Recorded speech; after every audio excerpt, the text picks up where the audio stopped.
Hello, hello, this is Irene with SaugaTalks. Hello, everyone. Thank you for joining us today again.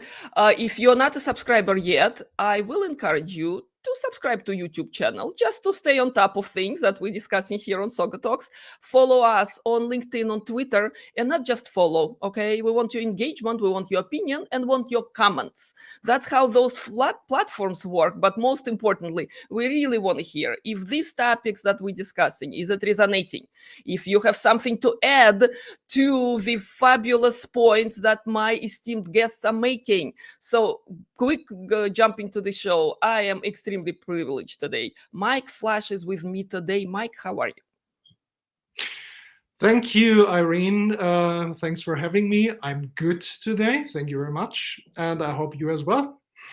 I'm doing fantastic. You know what gives me big boost in my life, okay? We're all finding motivation, we're all finding like good things to do to ourselves before we help others. You know, my motivation is really meeting and speaking with brilliant, smart, fascinating people who somewhat familiar with going on in tech world, and that what gives me extreme pleasure and very educational sessions with leaders like yourself, Mike. So I'm gonna thank you again for taking your time in your very busy schedule.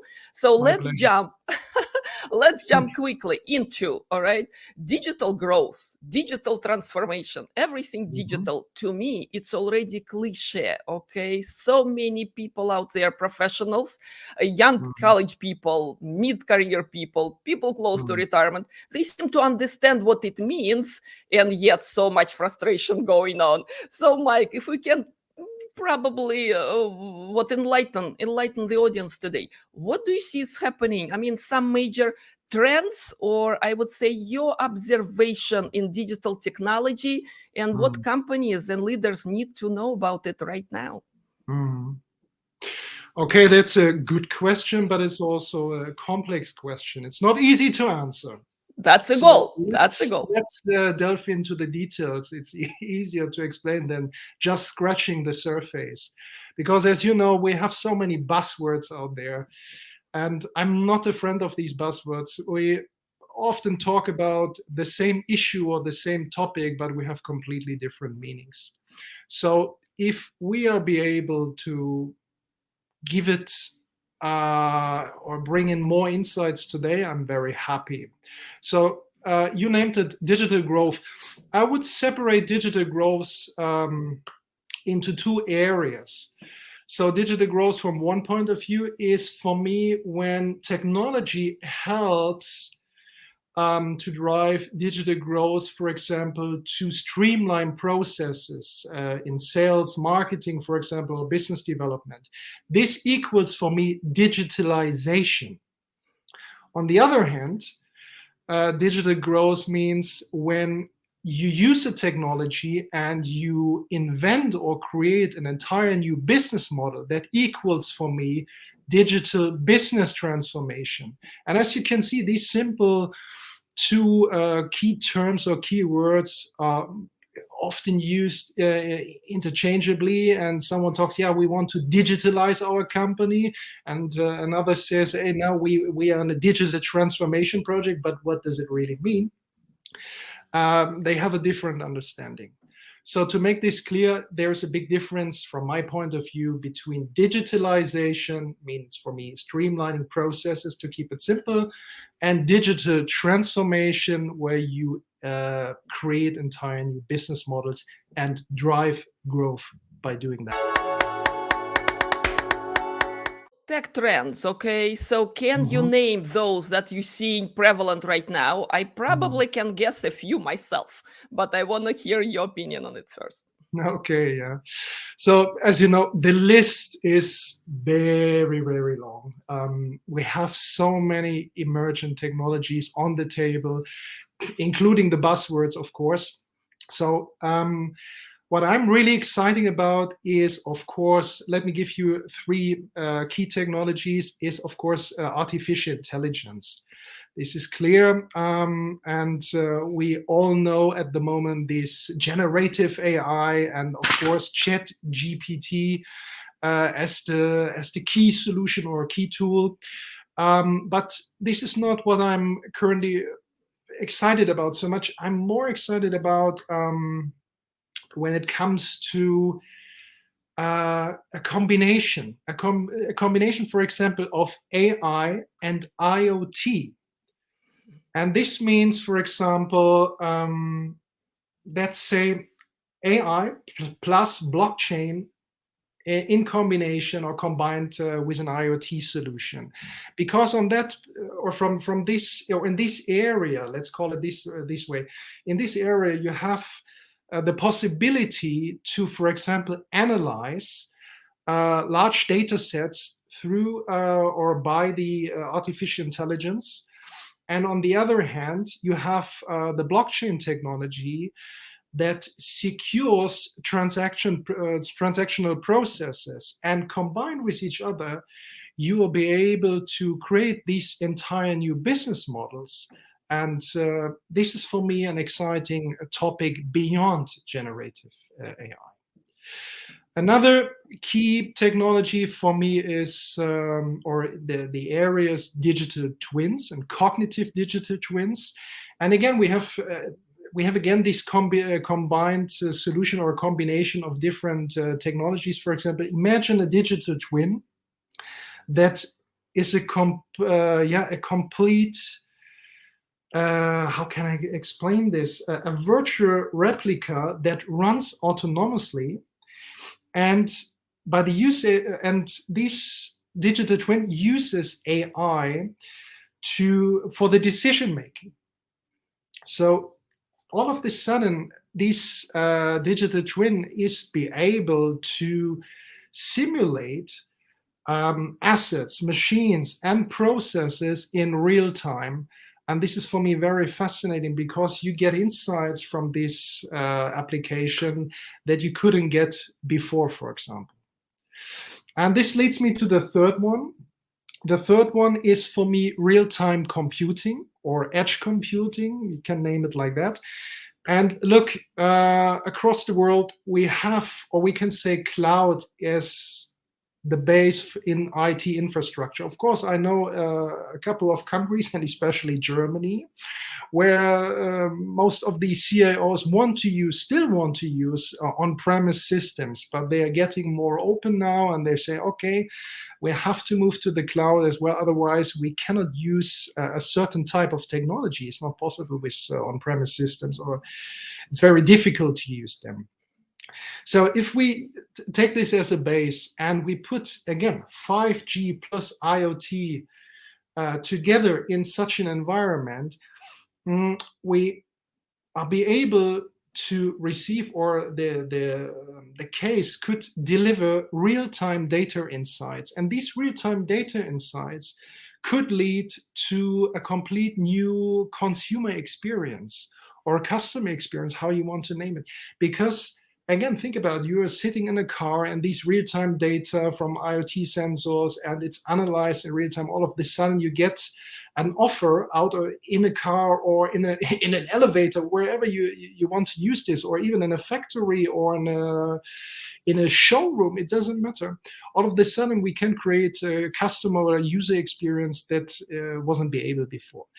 And this is what I mean. In the end, it's always about value creation. And by value creation, I mean people need to ask, decision makers need to ask, companies need to ask themselves where we are, where we want to go, and how can we create the biggest impact regarding value creation. Don't jump on any train. This is what I don't like and what I don't see, because in this world full of buzzwords, oh, we have to go here, we have to go there. It's not the case.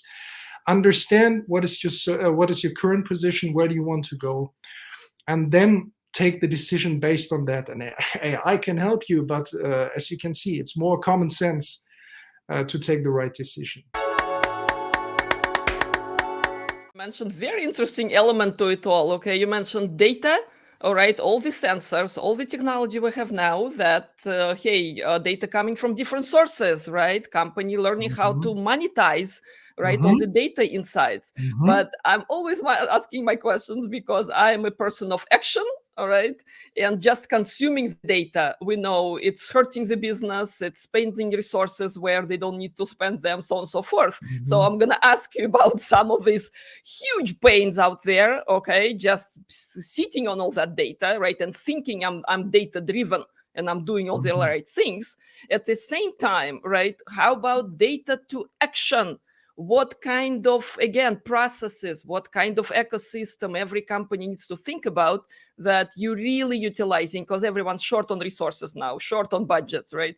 How Mhm. do you optimize that really sweet spot for your company, for your business, where you Mhm. take data into account, but hey, you're taking action with it? Mhm. I absolutely agree.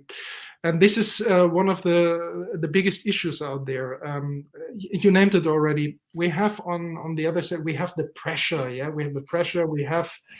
I don't like this word, but again, we have to talk about it. We have the poly crisis out there, inflation, energy issues, and so on.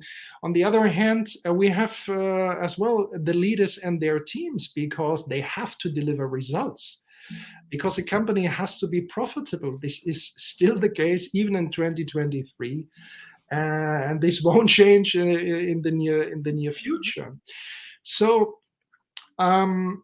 if I understand you right, or understood you right in this case, mm, what I see is that most companies have, uh, let's call it a big amount of data, but they cannot monetize it or they cannot use it in the right way. And let me give you a simple example. Um, and don't go to the large or technology driven companies. Let's go into a traditional branch or to a traditional sector, to a medium sized company around 300 till 400 staff. So they had, let's keep it simple, they had a CRM system, for example, where they collected, it was around 40 or 45,000 contacts. And of course, the majority of these contacts were, let's call it, dead. Not the people were dead or the contacts were dead, but nobody used this amount of data. Nobody was using that. So we brought in the technology and said, hey guys, you're potentially working with 10% of these data to make your business. So what is about the other 90%? So, and we used the technology, AI driven, and these technology were um, not filtering, but let's see it, analyzing these 90% of the data. And to make a long story short, we were be able within 8 weeks to identify from these dead contacts 2 million of additional opportunities, business opportunities. And this is for a medium-sized company, uh, an extra sales you won't miss.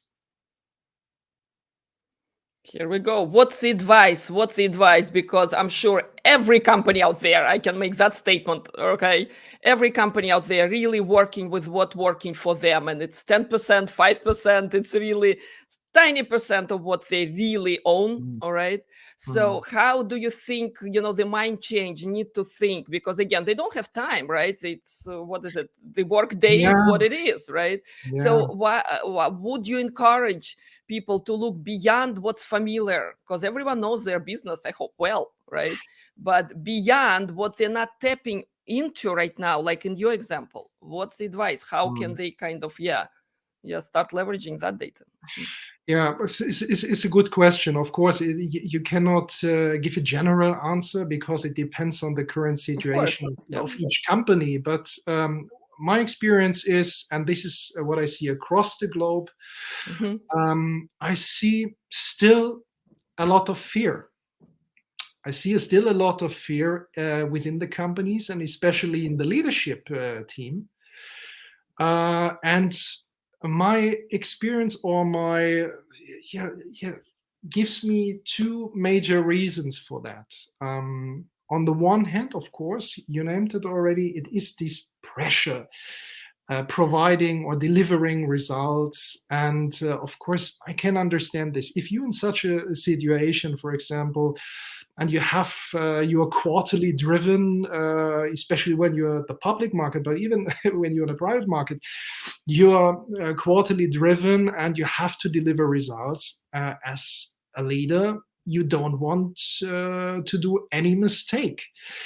I can understand this from this point of view. On the other hand, it is a very short-term thinking, because postponing all these innovation and streamlining process, or even digital business structure, as a inventing or creating entire new business models, you cannot postpone this every time. And I would love to give you a simple example by that. In 2017 or 2018, the leaders where I was in a discussion with, gave me the argument, especially from traditional sectors. Oh, Mike, yes, you are absolutely right. We should do this, but, and then the but was, we have to focus on our clients first. We have to deliver our products. We have to deliver our service. And I said, yes, don't worry. This shouldn't be cancelled. Yeah. We have to do one thing, and at the same time, we have to do the other thing as well. Of course, this argument at that time was, let's call it, valid. And now 2020 or even 2023, they say, oh, no, Mike, we have to postpone this or that thing, because now we have this poly crisis on the table, and we have to focus again on our customers, and. Sorry, these are for me excuses, and these are for me simply called fear, because what I see between the lines is not so much about, yeah, we have to focus on the clients, sorry, or the customers. Every company has to focus on the customer, because we solve a problem for our customers, and this is the reason why we exist as a company. So thinking a little bit further and getting away from this short-term thinking in the mid and long term, the future of the company, and this means also attracting the right talent to get it into the company, to make it future ready. It's not possible to postpone every time and to use all the time the argument, you will have to focus on the customer first, or we have this challenge in our framework conditions, or that challenge. I'm sorry. This will last until the end of my days, until the end of your days. I'm sorry, this is for me. It just So true. So true. Question from another spectrum of thinking. Okay, yes, so we're talking about leaders who kind of reluctant to change, and we get it. You know, you and I, we've been around the industry. We know how hard it is to start something new, because you have responsibility, right? I sympathize with them, no questions, right? Now, question from other side of the spectrum.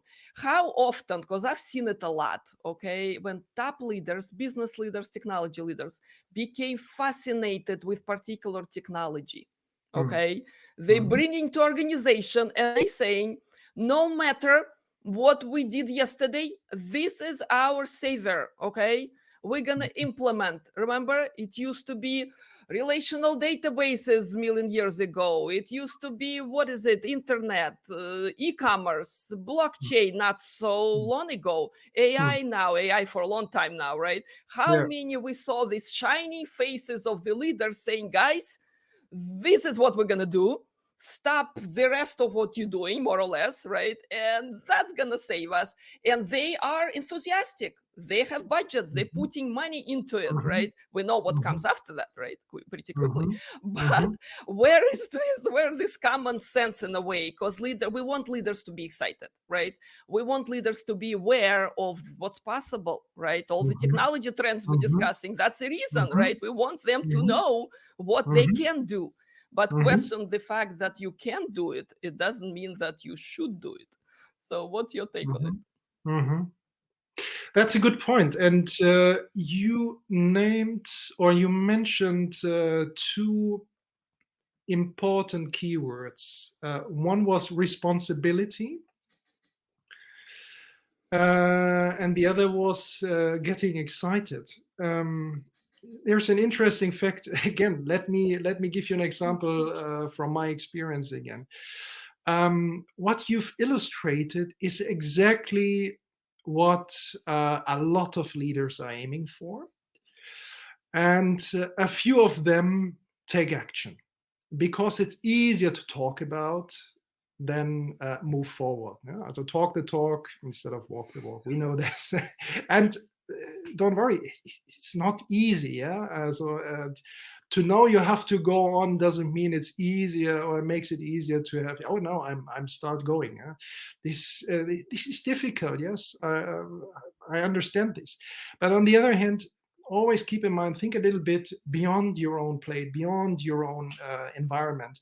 What does it mean to get stuck? What does it mean to postpone every time? So getting excited mean as well, I cannot do this alone.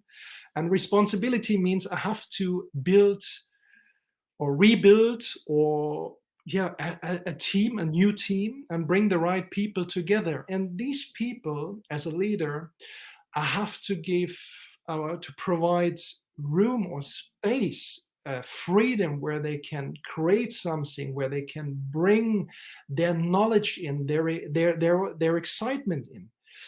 And this means I'm responsible as the leader for the overall ongoing part of the project or part of the company. That's not the question, but I have also but I need to give also this responsibility to my team and to trust my team. And there is a huge gap at the moment. Again, against this background from polycrisis, pressure, and all these things around that makes business not easy nowadays. But again, how do you want to move the whole company further? You cannot sing in your own little world. And this means being responsible means as well giving responsibility away to your team, trust your team, and move it together further and guide them to the right direction or to the goal or to the objective, however you want to call this. And last but not least, what you meant by getting excited. For me, this is simply lead by example.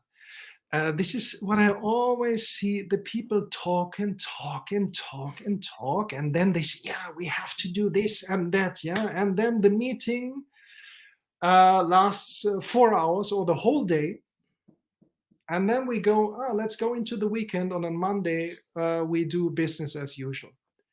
And I said, are you kidding? What kind of, sorry, rubbish is that? This was waste of time here today, yeah? 4 hours or maybe the whole day, yeah, you got a good feeling. Maybe you got a fantastic weekend in the aftermath. But so what? What should happen now? Huh? Do you really think that your company or your staff or your shareholder, whatever, move actually further from next Monday onwards by doing what? Nothing. And this is my experience out there. And I don't want to paint such a bad picture. Don't worry. Of No, course, this we is have just human behavior. This is so human. yeah, And hey, in my life, I experienced when on Monday, people don't even remember genuinely, okay, what happened on Thursday and God forbid, Wednesday before. So that's so good, human. That's why good. responsibility of those leaders really Yeah, driving the agenda, right? You don't have to be genius and absolutely. understand everything what's going on around you, but you really have to have that engine, all right, that drives Absolutely. Yeah. and progress it forward. Absolutely, but what I meant as well, I don't mean it in a bad way. Yeah, it Mhm. sounds. I don't want that. It sounds cynical or something like that because it is quite the contrary. I have a complete understanding for the situation, but what I want to illustrate is that it doesn't make any sense to wait any longer with things or to postpone it in the future, because again, the mountain gets higher and higher and higher, and then in the end, what do you think? You go over it simply, or you go on the left hand side or on the right hand side. It's not possible because the A mountain is so technology depth, there is this even term, for exactly this. I mean, you're acquiring problems as you go when you don't act. Mm, And sometimes inaction is the worst enemy, right? Right. So I'm so happy we're discussing exactly. that very human element, okay, to all the changes in technology. What Yeah. about skills? Okay, I ask my guests a lot to comment what you see really, really current today in 2023. Skills, roles, because people are worried, okay, uh, from like every spectrum in the workplace, right? Mm, The young mm, professionals trying to find the work, right? Those in mid mm. careers and so on and so forth. So, how do you think this digital age, okay, companies who are more conservative, right? I guess they think they're Yeah. okay, right, the skills they have, but yet they're being pushed by competition. So in terms of stay competitive for people in the marketplace today, future of Mm, work, right, what mm, kind of skills you see that will help people to move to the next level? mm. Yeah, this is a good question, but I would love to turn it a little bit around into a different direction. Hmm. So, if I would be an HR guy, I would say, okay, you have to do X, Y, that. This is not what I want to talk about. I want to give a little bit more information for the audience between the lines. And of course, you can learn every skill you want, and there are a lot of skills that are useful in 2023 and within the next 5 years. But I would like to encourage the people to, how can I phrase this? I would say use more common sense. Yeah, even in the age of digital technology, and especially against this worldwide discussion about artificial intelligence, hey, use common sense. And one advice I would like to give is, as an employee, for example, who's searching for the next employer or for the next company he or she wants to work for, is of course, you have a set of skills. This is fantastic. But ask yourself, can you bring these skills or can you implement these skills into the company in the best way you can achieve your own goals? Means if you're really innovative and you want to drive something further and you got to, or you're in front of an HR person that is really conservative and the company has a culture that is really conservative, hey, you can have the best skills in the world, you will get frustrated. So, and this is a gut feeling. This is not so much about artificial intelligence. You sit in that interview assessment center and you really need to ask yourself, do I really want to work here? Yes or no? Can I really move things further that the way I want? Can I really bring in my personality? These are the questions that are more driven by common sense than artificial intelligence, from my point of view. This is fantastic. You know what? We didn't talk about ChatGPT for the reason today, right? Or any other generative AI. But what you're bringing to the table, Mike, is much more valuable at this point because absolutely, I'm with you. We're like really, really like-minded professionals out there. It is about our intuition, okay? It's about who we Mhm, are and who we want to be.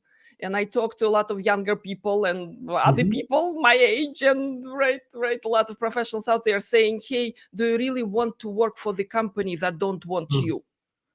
That's kind of, you have to have a sense, is this a good environment for me? Just be a little more selfish, because we used mhm, to kind of, right, of course, thinking that interview, it's an exam, you have to pass it or you fail it. All right, and it's, of course, on human mhm, level, it's very discouraging when there's no immediate success or something like that, right? But what you bring up, Mike, to this thinking, we call it common sense, common for certain groups of people, right? But just want to remind if people who are listening to watching us, who are open to mhm, work right now, who are looking for their next projects, just think about what will make you happy with like-minded people. All right, they will sense mhm. that you are the right person. Okay, it's not AI who is making this decision, thankfully, not just yet. All right, Yep. you have to connect, and I have so many happy stories knowing that a person come to interview and all of a sudden they just finding the same school they went to Yeah. with interviewer, some Yeah. uncommon, I know, discoveries that break that ice, and all these skills you have to possess, no questions, right? But Mhm, you bring it in context for people who kind of know you better, who can trust you, because hiring a mhm, person is about trust, don't you think? mhm. Absolutely. It's in the end, it's about trust. It's people business.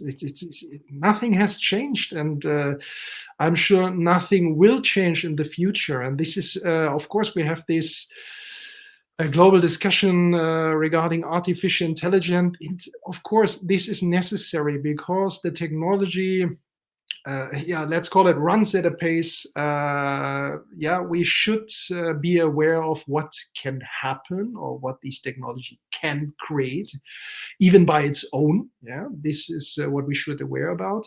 And of course, we have this ethics discussion. I'm not a professional in ethics, but I know this is necessary because with opportunities, we will also get challenges on the table and vice versa. So we have to delve into these discussions on a deeper level. But I'm not a professional in this field, but this is necessary. On the other hand, we shouldn't be fearful of that the technology takes over everything. Again, common sense. Don't switch off your mind or don't switch off your brain or head, or whatever you want to call it. Hey, common sense. Think what you want, think what you can bring to the table, think what you want to achieve as an individual, in a company, all together, or with the stuff all together. There are so many things that is driven by common sense. And these questions, each of one has to ask. We have to ask this ourselves. We're gonna title this talk "My Common Sense in the Digital Age." How about that? Yeah, Because we it's a lose good it sometimes. Yep, we lose it. Thank you for reminding. Thank you. Hey, time is flying. Time is flying. I would love to continue this conversation maybe on the second episode at some point, Mike, but just be conscious of your time. In conclusion, can we leave the audience with few takeaways? We talked about technology. We talked about organization and human reaction to change. We talked about different leadership thinking. All right. And we ended up where, again, we should have started with common sense. So what kind of summary, what kind of few points you want to leave the audience with? Oh no, you are challenging me. Exactly. That's what we're here Oh, for. I don't have an artificial intelligence in my pocket. So okay, we want let your me do, intelligence, okay? no, let me Artificial do my intelligence we all have. let, We really want your opinion. Yeah. let me do my best. Either you're a leader or a team member, use the common sense by moving or driving things further regarding digital growth or personal growth or personal development. And by personal development, I mean this: what do I really want to achieve for me as an individual from a business perspective, and what I can bring on a desk when it comes to I'm a member or employee of a company. And as a leader, get away from this fearful thinking, move further, be a good role model, lead by example, and embrace this innovation and technology. And sometimes, yes, it is, let's call it thin ice. And myself is sometimes also on thin ice. But again, we grow with the challenges we have in front of us, and we can create amazing opportunities. And last but not least, in any case, what you do as a leader or as a team member, focus on the value creation. Anything else is a hobby when it comes to the business world. Wonderful. I encourage everyone to follow Mike Flache everywhere, on Twitter, on LinkedIn, because we just scratched the surface today. Okay, we just kind of laid the foundation. There's so much more behind what we spoke about. I'm a big fan of Mike's. I'm reading all the wonderful, again, insights and industry news that Mike's is publishing. So please follow Mike. You will not regret it. And of course, SaugaTalks is here working for you. So give us some uploads, please, some likes, some comments, and maybe sharing with your audience, because I hope we are relevant to what you do and maybe giving you some inspiration with the talk we're having here. Mike, thank you so very much for your time today. Thank you. Thank you, Irene. It was a pleasure.